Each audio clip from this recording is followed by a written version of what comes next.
So welcome guys. तर आज IPHO म्हणजे इंटरनॅशनल फिजिक्स ऑलिम्पियाड याचा आपण क्वेश्चन सॉल्व्ह करणार आहे. 2008 मध्ये आता वर्ल्ड टफेस्ट क्वेश्चन आहे हा फिजिक्सचा. वर्ल्ड टफेस्ट क्वेश्चन आहे कशाचा? फिजिक्सचा. हे याचा ए पार्ट आहे, अजून बी पार्ट बाकी आहे. बी पार्ट पण बघू. सगळ्यात पहिले ए पार्ट काय म्हणतं? This problem is concern water power rice pounding motor from victim featuring a lever 30 kg lever एक 12 kilometre per metre second square त्याने रोटेट करतोय आणि एक पायवोट आहे टीचा आणि एक वॉटर बकेट आहे and a piston.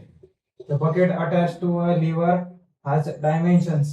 its dimension काय A20 AB 15 सेंटीमीटर आहे and h height म्हणजे किती हाईट 12 सेंटीमीटर आहे हाईट की. हा simplify parameters are given from modeling.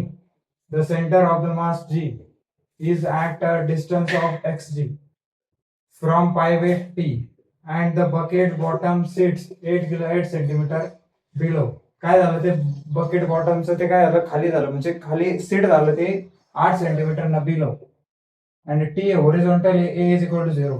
The system operates by filling with water, tickling the dump and returning to pound the rice. आता तो rice जेव्हा return जातो म्हणजे रिटर्न जेव्हा वर जातो तेव्हा त्याचं काय विचारायचं आहे? Pound the rice. किटलिंग होते तेव्हा ते वर जातो तर त्याचं काय होतं ते सिस्टम मध्ये. सो ते बघायचंय. आता एवढं समजलं आपल्याला. सगळ्यात पहिले काय दिलेलं आहे?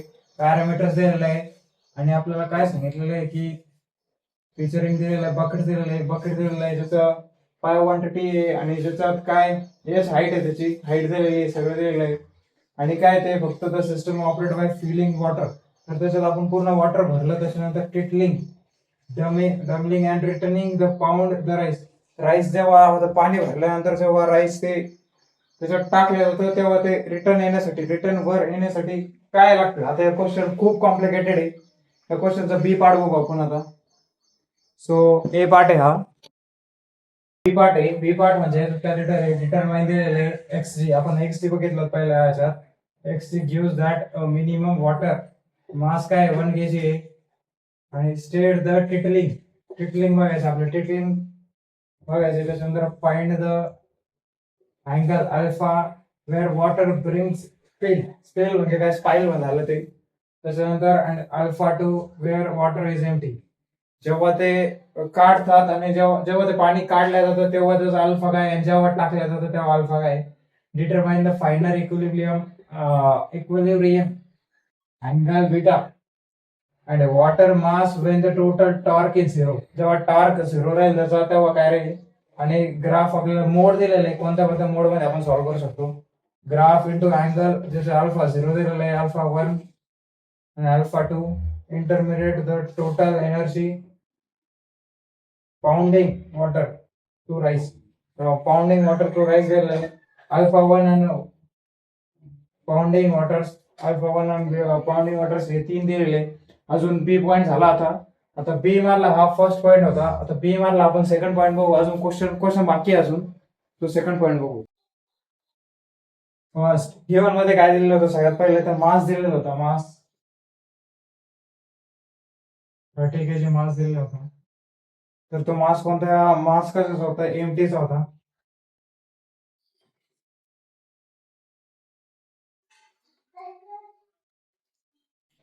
एमटी लिव्हचा सगळ्यात सेकंड मध्ये दिलं होतं moment of inertia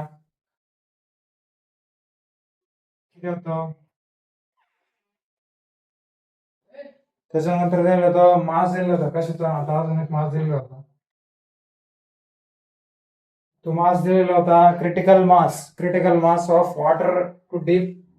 critical mass होता तो. Critical mass of water of deep.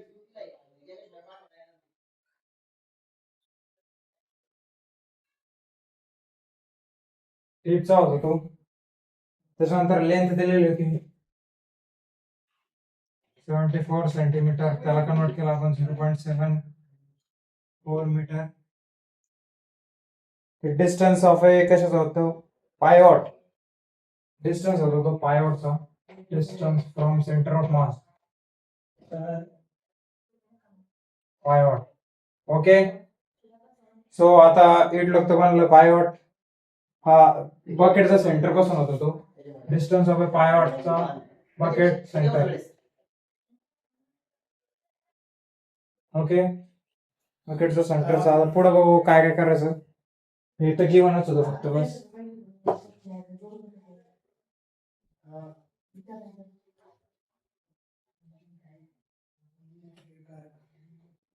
So सगळ्यात पहिले काय आपल्याला काढणं काय आता टॉपिक नुसार सेंटर ऑफ मास सगळ्यात पहिले काढणे. सेंटर ऑफ मास काढणे तो टिपिंग पॉइंट म्हणतात त्याला. टिपिंग पॉइंट आहे सेंटर ऑफ मास. आता समजून घ्या बकेट आहे. सो टिपिंग पॉइंट म्हणजे कोणता हा पॉइंट ज्याच्यात पडतं खाली त्याला टिपिंग पॉइंट म्हणतात. त्याला टिपिंग पॉइंट म्हणता येईल. आणि दुसरी गोष्ट हे मी माझ्यानुसार माइंड लावतोय. सगळ्यात पहिले म्हणलं तर आपल्याला आयनेट ला काढायचंय. आयनेट काय असतं MgH बरोबर ना. MgH हाईट काय असते हाईट म्हणजे L असतं. So MgL minus MgXL that is equal to 0. ही काय ही गोष्ट आपल्याला माहिती आहे सर्वांना. हे असं असतं मुवमेंट ऑफ इनर्शियाचं. आता याच्या पुढे बघू याच्या पुढे काय. सो याच्या पुढे आपल्याला याची व्हॅल्यू काढायची. सो त्याची व्हॅल्यू काढू आपण एक मिनिट. सो त्याची व्हॅल्यू काढण्यासाठी सगळ्यात पहिले आपल्याला काय करायचंय. सो त्याची व्हॅल्यू काढण्यासाठी आपल्याला XL इज इक्वल टू आपण काय ते XG दिलेलं होतं. ग्रॅव्हिटेशनल XG दिलेलं होतं. सो समजून घ्या XG दिलेलं होतं. सो XG सो हे MgH minus MgXG that is equal to 0. So याला 0 मानून जर हे काढलं तर सगळ्यात पहिले आन्सर काय येतं ML. आता हे छोटेसे कॅल्क्युलेशन नाही करणार मी. डायरेक्ट तुम्हाला दाखवतो मी काय येतं ते. सो खूप छोटी खूप कॅल्क्युलेशन नाही त्याच्यात. सगळ्यात पहिले फक्त आपण याला समोर नेलं आणि G आणि G कट झालं आणि HML समजलं ना. G आणि G कट झालं इक्वल केलं दाखवतोच मी. MgH that is equal to MgXL XG. So G आणि G कट झालं याच्यानंतर XL कळालं. सो MH अपॉन N याच्या जागी आपण L टाकलं. बस एवढंच झालं. समजलं ना. हा, सो याच्या पुढे काय करायचं आता. सो याच्या पुढे जर म्हटलं तर याच्या पुढे आपण व्हॅल्यू पुट करू. आता काय दिलं होतं XG. सो याच्या पुढे व्हॅल्यू पुट केली. व्हॅल्यू काय दिली होती M ची व्हॅल्यू काय दिली होती. M ची व्हॅल्यू आपण कशाची घ्यायची क्रिटिकल पॉईंटची घ्यायची. सो 1 kg मल्टिप्लाय काय multiply length 0.74 metre upon M ची व्हॅल्यू किती दिली 30. सो आता छोट्याशा कॅल्क्युलेशन करणं शिकून घ्यायचा. त्याचा आन्सर येतं 0.0 हे मल्टिप्लाय केलं 0.0247 मीटर. याला कन्वर्ट केलं तर 2.47 सेंटीमीटर येतं. समजतंय ना. तर हे काय आलं XG ची व्हॅल्यू आहे. ओके, सो याच्या पुढे बघू अजून काय काय विषय येतं. आता फ्लुइडचं काढ नाही आपण काय काढलं सगळ्यात पहिलं फर्स्ट टॉपिकचं काढलं. जे आपण सगळ्यात पहिले लिहिलेलं होतं ते फर्स्ट टॉपिकचं काढलं. आता फर्स्ट टॉपिक डन. आता सेकंडचं बघू.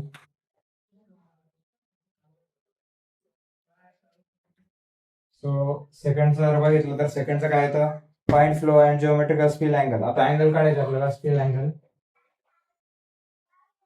ते अल्फा बीटा अल्फा 1 अल्फा 2 त्या गोष्टी काढणार. सो सगळ्यात पहिले आता अँगल जर काढायचे म्हटलं तर काय दिलेलं असतं. अँगल काढायचे म्हटलं तर आपल्याला A ची व्हॅल्यू दिलेली 20 सेंटीमीटर. B ची व्हॅल्यू दिलेली आहे 15 सेंटीमीटर आणि हाईट दिलेली 12 सेंटीमीटर. ओके,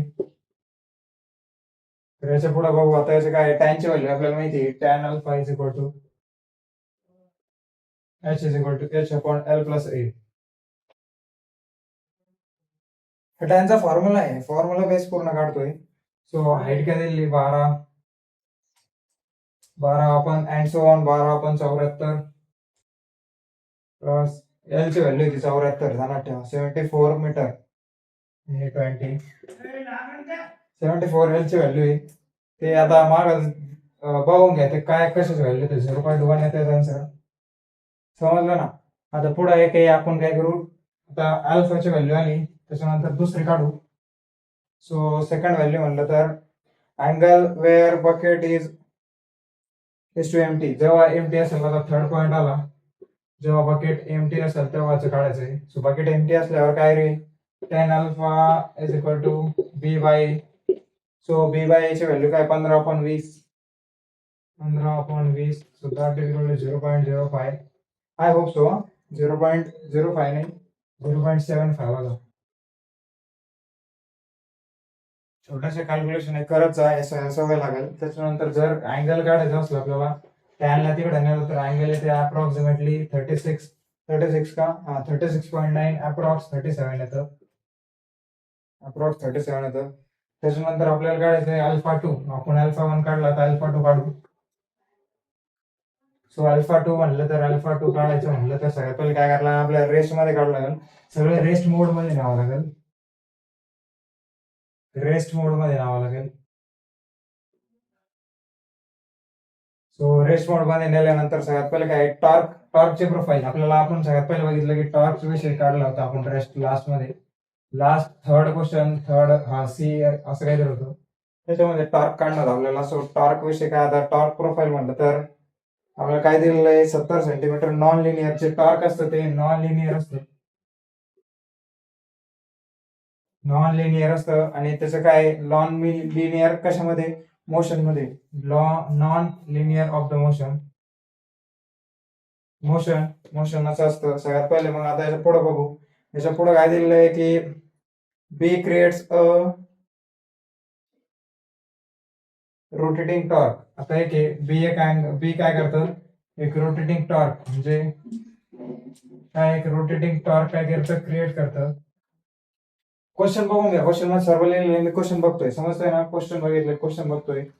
सो याच्या पुढे बघू. आता याच्या पुढे काय, तर याच्या पुढे बघितलं तर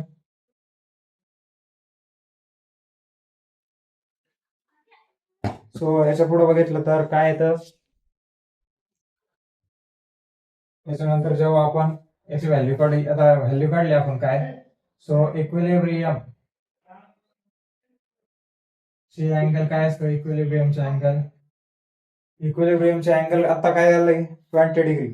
का बरं की 20 डिग्री आली, जेव्हा आपण त्याचं 0.75 काहीतरी काढलं त्याच्यानंतर त्याची व्हॅल्यू 20 डिग्री आली. सो याच्या पुढे जर बघितलं तर सगळ्यात पहिले आता आपल्याला काय करायचं आहे, आता चांगला बरोबर कॅल्क्युलस लागतं, म्हणजे आपल्याला डिफरन्शिएट करायचं आहे. I d square alpha upon d टीचा स्क्वेअर प्लस प्लस म्हणलं तर y d alpha upon d t, y d alpha upon d t plus k alpha that is equal to torque डब्ल्यू t. Okay, so एवढं आलं. याच्या पुढे आता आपल्याला काय करायचं आहे, याची व्हॅल्यू काढणं होती, शेवटी याची व्हॅल्यू काढणं होती. नाही क्वेश्चन बघून घ्या म्हणजे समजेल. पाईट काय गिवन असेल त्याची व्हॅल्यू काढणं होती. त्याच्यानंतर मग आपण याची व्हॅल्यू काढली, याची व्हॅल्यू काढण्यासाठी आपल्याला एक फॉर्म्युला दिलेला होता, pi is equal to. So formula मध्ये टाकल्यानंतर काय येतं, फॉर्म्युला काय होतो तो 3 into I into alpha 2 minus beta upon. आता हा फॉर्म्युला डिराईव्ह नाही केलेला आहे, हा फॉर्म्युला जसं डिफरन्शिएशन केलं तर आपण त्याच्यातूनच हा डिराईव्ह झालेला आहे. त्यानंतर लास्टला टॉर्क आणि याचा आन्सर काय येतं हे कॅल्क्युलेशन करून घ्या, कारण कॅल्क्युलेशन करायला बसलो तर व्हिडिओ 10-20 मिनिटाचा होऊन जाईल.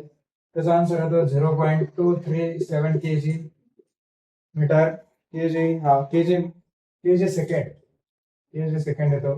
आणि अप्रॉक्स व्हॅल्यू काय त्याची 0.24. सो क्वेश्चन झालेला आहे सॉल्व, याचा आन्सर हे चाललेलं आहे. आता क्वेश्चन तुम्ही 2दा-3दा बघा, वाचून बघा, त्याच्यानंतर क्वेश्चन सोल्युशन बघा, गुगलवर सोल्युशन बघा. ते नाही समजलं तर मग बघा समजलं तर, कारण क्वेश्चन खूपच हार्ड आहे क्वेश्चन. याला आता हा क्वेश्चन सांगतो मी कुठला आहे. हा क्वेश्चन इंटरनॅशनल फिजिक्स ऑलिम्पियाडचा 2008चा सर्वात टफेस्ट क्वेश्चन आहे, वर्ल्ड टफेस्ट क्वेश्चन आहे. प्रत्येक गोष्ट समजेल ही आज काही नसते. सो इंटरनॅशनल फिजिक्स ऑलिम्पियाडचा 2008चा वर्ल्ड टफेस्ट क्वेश्चन आहे हा, त्यामुळे थोडस टाइम लागेल. सो समजून घ्या. सो याचा आन्सर काय आलेला आहे अप्रॉक्स तो 0.24 kg per second. So thank you. एवढं झालं.